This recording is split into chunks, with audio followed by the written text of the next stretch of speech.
A long time ago, deep in West Africa, there lived a mighty king named King Madiba Sanyang, ruler of a prosperous kingdom nestled between the rivers of ancient Senegambia.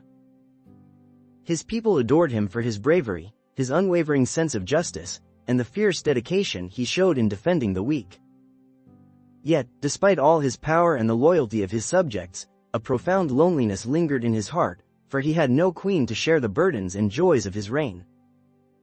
Each evening, as the sun dipped below the horizon, King Madiba took solitary walks to the edge of a mysterious forest known as Banta Kono.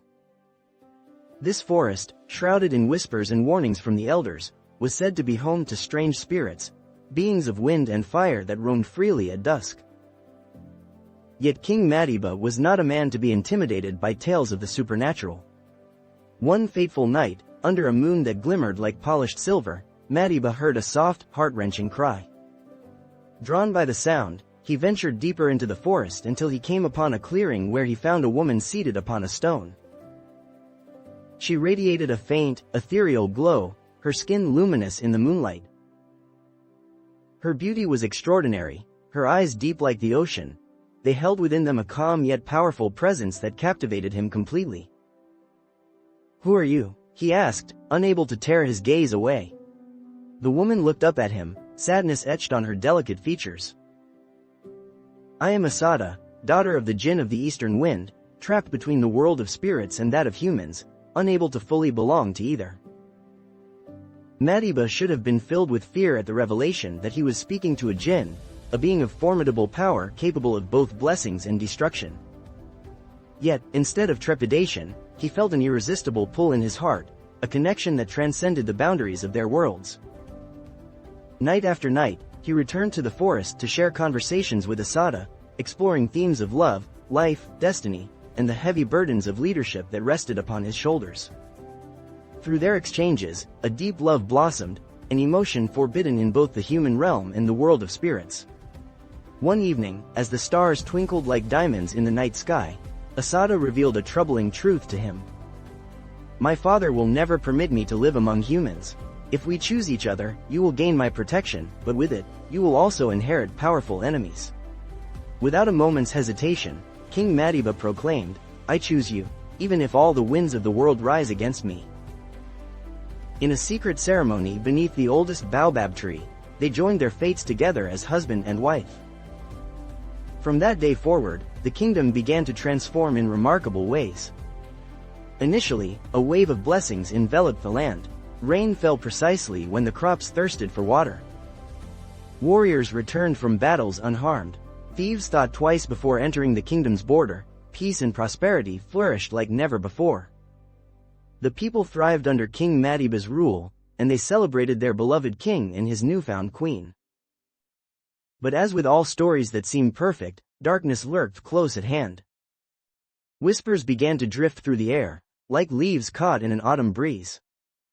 Some claimed that their king had become too powerful, an assertion that disturbed the carefully maintained balance of their society. Others whispered of the king's forbidden union with a spirit, proclaiming that the natural order itself had been violated. And even more unsettling, Asada's father, the formidable Jinn Suleiman, discovered their clandestine marriage.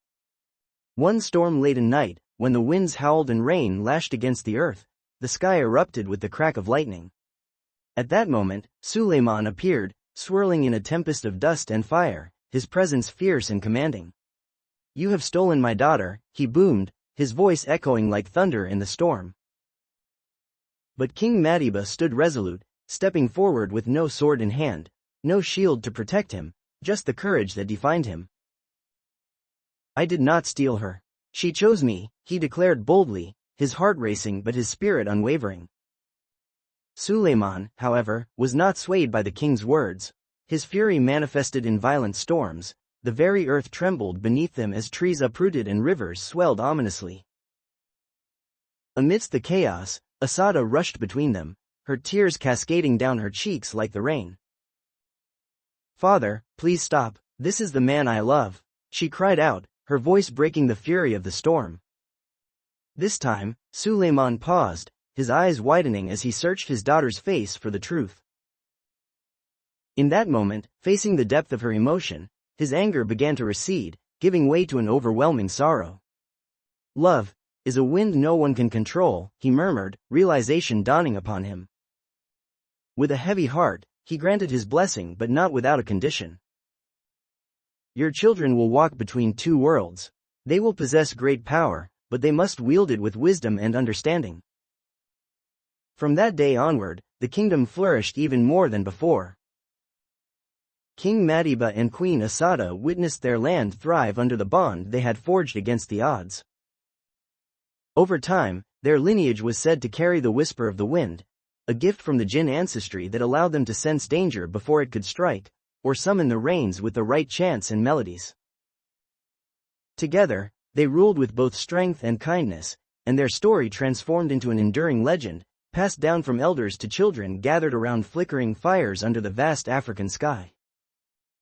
It became a tale that reminded people everywhere that love could shatter curses, bridge worlds, and unite even the most divergent hearts, intertwining the essence of humanity with the spirit of the wind.